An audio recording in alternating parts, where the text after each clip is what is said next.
My name is Kobe Bryant. I'm 17 years old.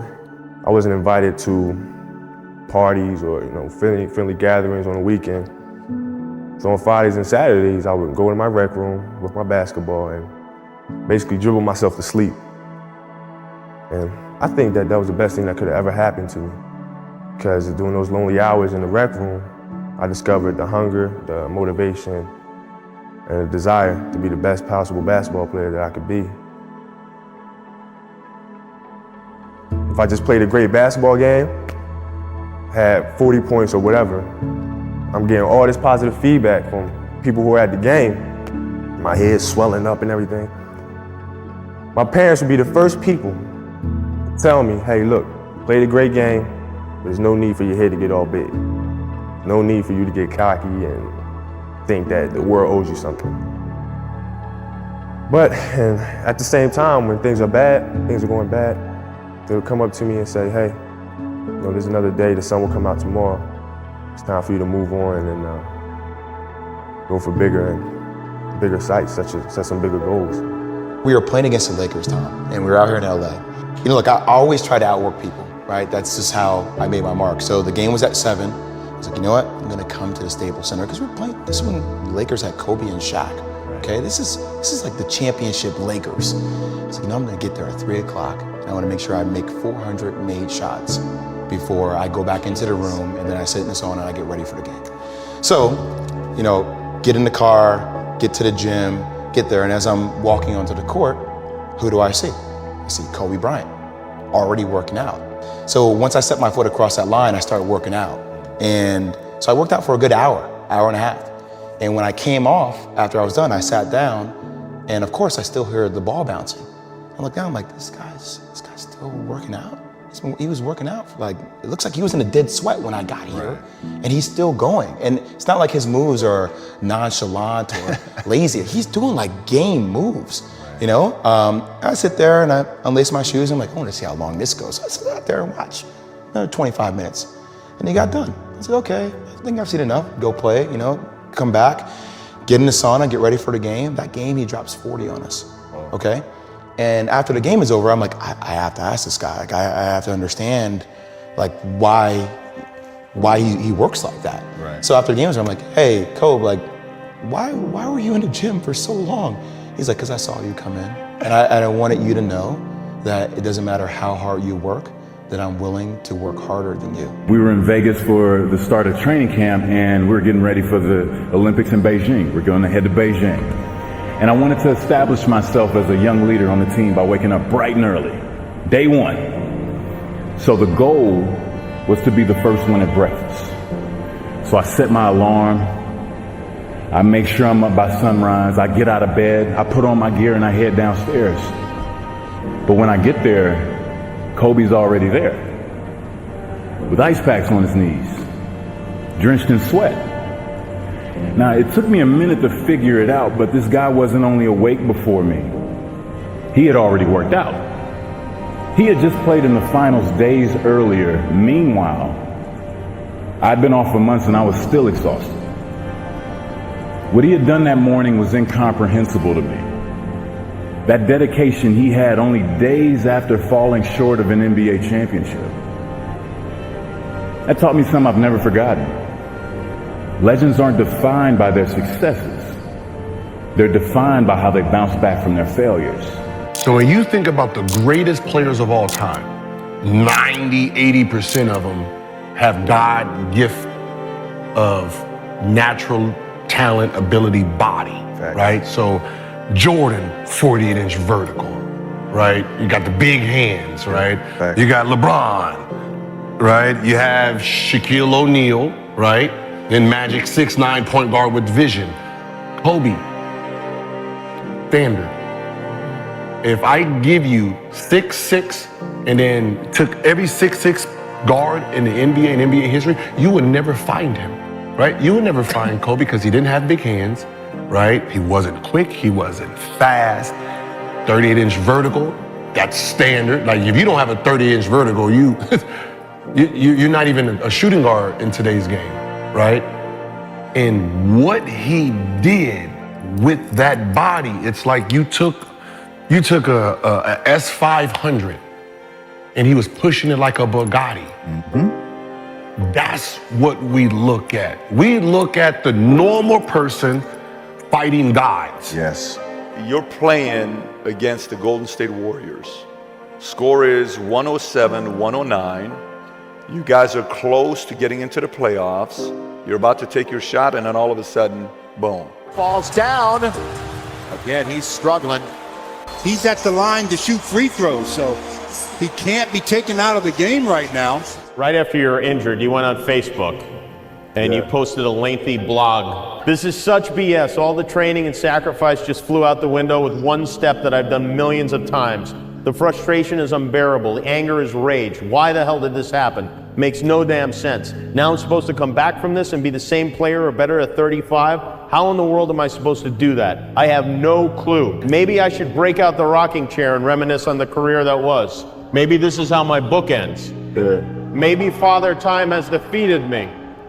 Then again, maybe not. There are far greater issues and challenges in the world than a torn Achilles. Stop feeling sorry for yourself. Find the silver lining and get to work with the same belief, same drive, and same conviction as ever. One day, the beginning of a new career journey will commence. Today is not that day. If you see me in a fight with a bear, pray for the bear. This is another obstacle. This obstacle cannot define me. It's not going to cripple me. It's not going to be responsible for me stepping away for the game that I love. I'm going to step away on my own terms. My brain cannot process failure. It will not process failure. Because if I sit there and have to face myself and tell myself, you're a failure, I think that's almost worse than death. If your job is to try to be the best basketball player you can be, right? To do that, you have to practice, you have to train, right? You want to train as much as you can, as often as you can. So if you get up at 10 in the morning, train at 11, right? 12, say 12, train at 12, train for 2 hours, 12 to 2. You have to let your body recover. So you eat, recover, whatever. You get back out, you train, start training again at 6. Train from 6 to 8, right? And now you go home, you shower, you eat dinner, you go to bed, you wake up, you do it again, right? Those are 2 sessions. Right? Now imagine you wake up at 3, you train at 4. You go 4 to 6, come home, breakfast, relax, blah, blah, blah. Now you're back at it again, 9 to 11, right? You relax, and now all of a sudden you're back at it again, 2 to 4, and now you're back at it again, 7 to 9. Look how much more training I have done by simply starting at 4, right? And so now you do that, and as the years go on, the separation that you have with your competitors and your peers just grows larger and larger and larger and larger and larger. And by year 5 or 6, it doesn't matter what kind of work they do in the summer, they're never going to catch up because they're 5 years behind. Right? So it makes sense to get up and start your day early because you can get more work in. If I start earlier, I can train more hours. And I know the other guys aren't doing it because I know what their training schedule is. Right? So I know if I do this consistently over time, the gap's just going to widen and widen and widen and widen and widen, and they won't be able to get that back. So to me, it was just common sense. I'm like thinking, how can I get an advantage? Oh, start earlier. And this was right after that playoff game. We flew back to LA that night, and I got home, it's probably like 3 in the morning, and I went down to the high school, which is down the street from our house. And the janitor let me in the gym, and I shot all day. All day. I mean, all day. And I didn't leave the gym. I just kept shooting and shooting and shooting and shooting and shooting and shooting and practicing and practicing. And I got a chance to let out the steam of disappointing my teammates and millions of fans. I got a chance to let all that out instead of bottling it up and envision that moment over and over and over and over and over. That was a huge summer for me because I felt like everybody had written me off after those air balls. Basketball for me was the most important thing.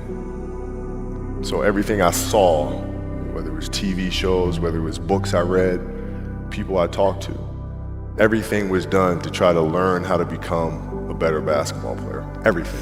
Everything. And so when you have that point of view, then literally the world becomes your library to help you to become better at your craft. You have to do the hard stuff and watch that game and study that game to not make those mistakes over and over again just because you weren't brave enough to face it. You gotta deal with it. Gotta deal with it. Face it, learn from it. And all those little things, and it sucks. But you don't want to have that feeling again, do you? Right? So you gotta really study it, face it. And not to say you'll win the next time you face it, but at least you'll give yourself a better chance. Yeah. A lot of the kids that I was playing against were inner city kids. And so you're looking at me as if, okay, this kid's soft. Right? He's from the suburbs of Philadelphia. His father played in the NBA, played professionally. He's got it easy. Born on second, all this other stuff, right? And so they felt like they could try to be physical or try to intimidate me and do all this other stuff, which they couldn't, right? But now I'm saying, okay, well, you're trying to attack me. How am I going to attack you? How can I mentally figure out ways to break you down? How can I show you that, no, I have the edge, right? And so that's when it first started for me, is figuring out how to get the upper hand on an opponent that way. And what would you do to mentally break people down then? We used to have an All-American camp that I used to go to, and at the time when I first showed, I was a sophomore. And one of the things I would do is, while everybody would be at the cafeteria eating and doing all sort of stuff, I'd just go back to the gym. They'd be resting, and they'd see me leave, right? But now you're in a tough position because you're like, okay, I want to be like I'm following the kid to go work out, but I know he's working, he's up early, and he's doing all this other stuff. And so that was my way of showing them, I may be from the suburbs, but you're not going to outwork me. Wow. And I'm mentally going to. Did someone teach you that? Was that just a thing that you decided, like, I'm going to get in people's minds? I think it's just figuring out ways to be better.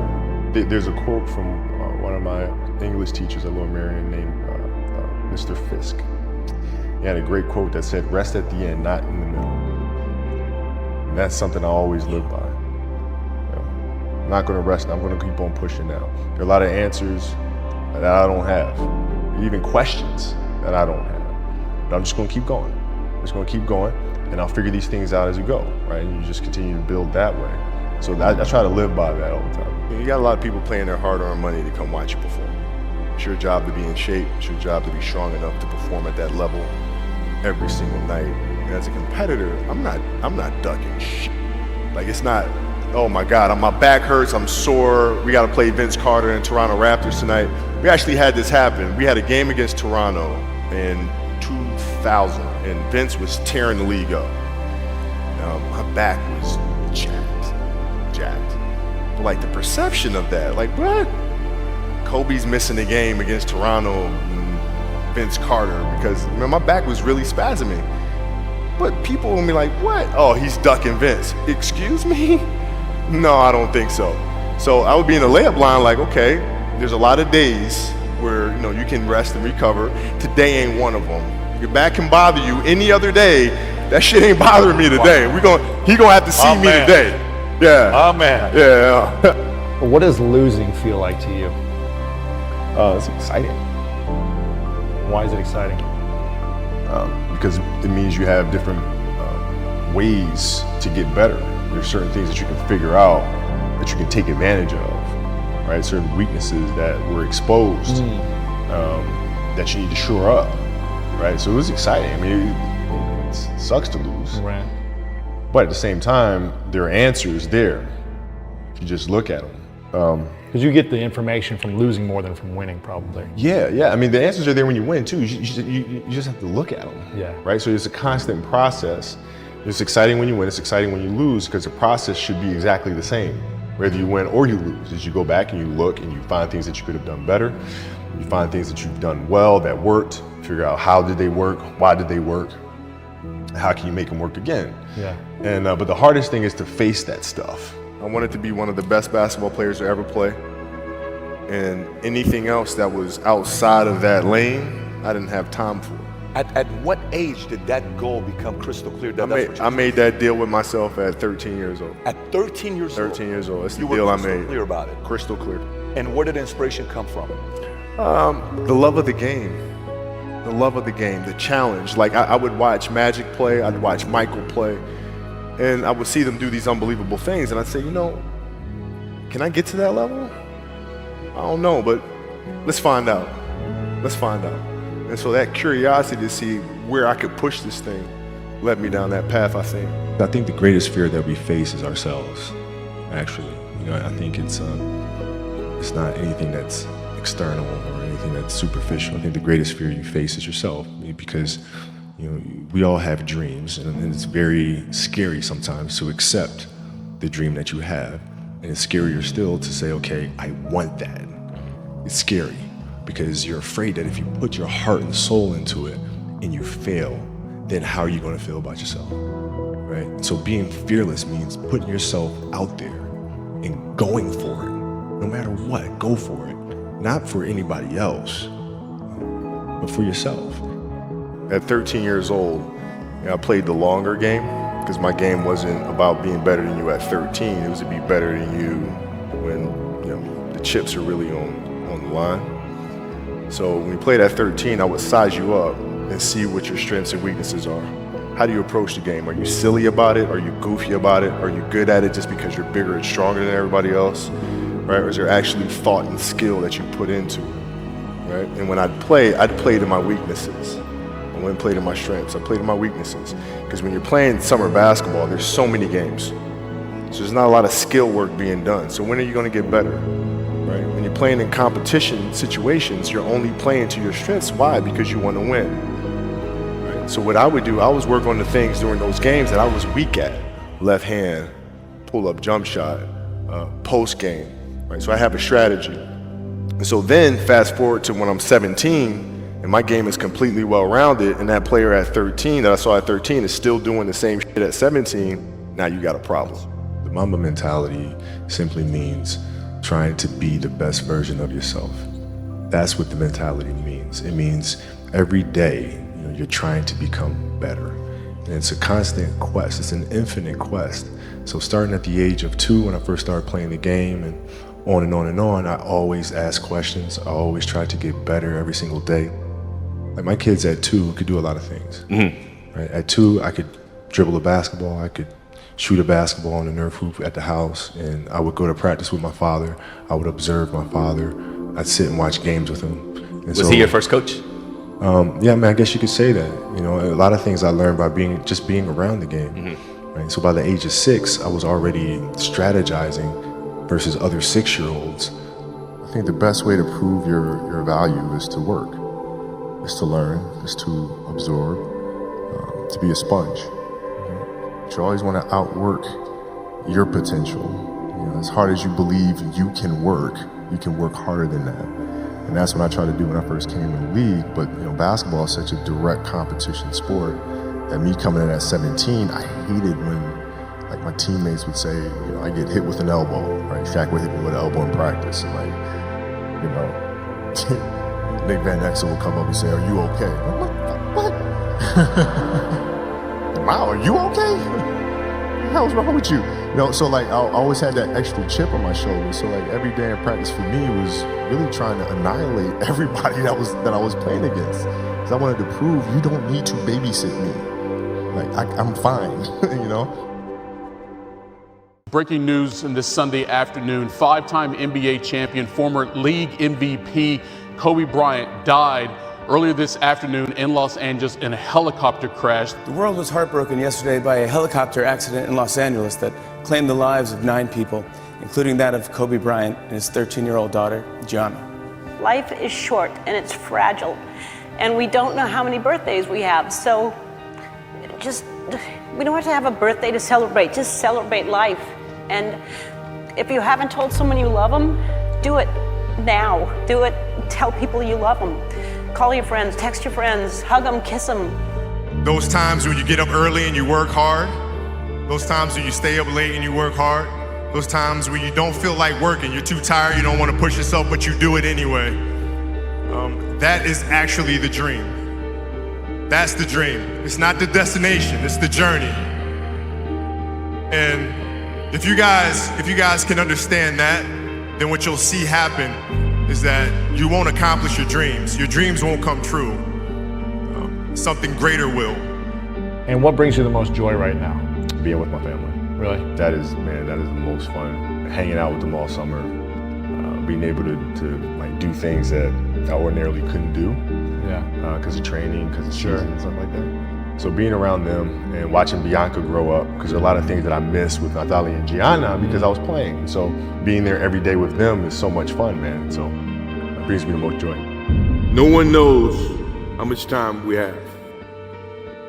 That's why we must live in the moment. We must enjoy the moment. We must reach and see and spend as much time as we can with our families and friends and the people that we absolutely love. I've always said that I wanted to be remembered as a player that didn't waste a moment, didn't waste a day. And I felt extremely blessed by the God-given talent. But at the same time, I didn't take it for granted at all. And so if I could be remembered as a person that was born with a lot of talent, but did everything he could to try to overachieve, that lived every day as if he was the 12th guy on the bench, I think that's a very powerful message to have, and something that hopefully the players that are now and players that'll come later choose to embody as well.